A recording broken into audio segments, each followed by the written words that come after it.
सदलगा नगरपालिकेच्या 4 प्रभागांच्या पोटनिवडणुकीसाठी 18 पैकी 9 उमेदवारांची लढत। प्रभाग क्रमांक 15 आणि 16 मध्ये सरळ काँग्रेस विरुद्ध भाजप लढत। चिकोडी तालुक्यातील सदलगा या शहरातील पोटनिवडणुकीसाठी आज नामनिर्देशन पत्र मागे घेण्याची अंतिम मुदत संपून एकूण 18 उमेदवारांपैकी 9 उमेदवार रिंगणात राहिले असून उर्वरित ठिकाणी संमिश्र लढत दिसून येते। सदलगा नगरपालिका प्रभाग क्रमांक 5, 12, 15 आणि 16 या 4 प्रभागासाठी लागलेल्या पोटनिवडणुकीत एकूण 18 इच्छुक उमेदवारांपैकी 9 उमेदवारांनी आपले अर्ज मागे घेऊन उर्वरित उमेदवारांनी आपापल्या प्रभागातील उमेदवारी निश्चित केली आहे। छाननीमध्ये एकही नाव कमी झालं नव्हतं। उमेदवारांना आज चिन्हांचं देखील वाटप करण्यात आलं।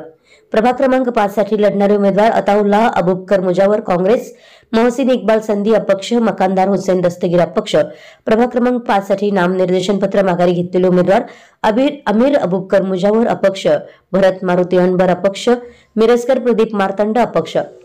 प्रभाग क्रमांक 12 साठी निवडणूक लढवणारे उमेदवार बसवराज अण्णासाहेब गोंडकल्ले काँग्रेस, महंतेश बाळासाहेब देसाई अपक्ष।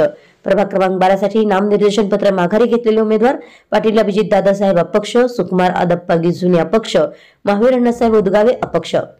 प्रभाग क्रमांक 15 साठी निवडणूक लढवणारे उमेदवार रिहाना अली संधी काँग्रेस, मुजावर करिश्मा अमित भाजपा। प्रभाग क्रमांक 15 साठी नामनिर्देशन पत्र माघारी घेतलेले उमेदवार हसीना रफिक संधी अपक्ष। प्रभाग क्रमांक 16 साठी निवडणूक लढवणारे उमेदवार शकुंतला जिनापा कुंभार काँग्रेस, रशिया अल्ताफ जमादार भाजप। प्रभाग क्रमांक 16 साठी माघारी घेतलेले उमेदवार शाराभी मक्तुम मुल्ला अपक्ष, श्रुती उमेश कुंभार अपक्ष।